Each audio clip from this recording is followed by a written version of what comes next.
अरे हम बियाह कराइले मजाक ना कराइले। लड़का के व्यवहार हिया बा तो लड़की के संस्कार हिया बा। आ ई सब तोरा देखे के बाद आवा साक्षात दर्शन करावतानी। आ इज्जत मिलतई। इज्जत तो भर के मिली। आ खास करके तू हमर इज्जत देखिया। आओ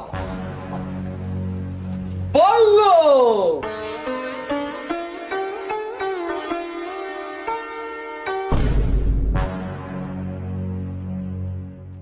लड़का में गलती बा बोलो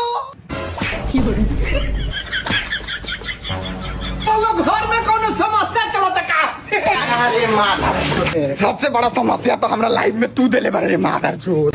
और मेरा भी सुबह मारता, शाम मारता, रात मारता और टाइम मिलता ना तो दोपहर में भी मारता।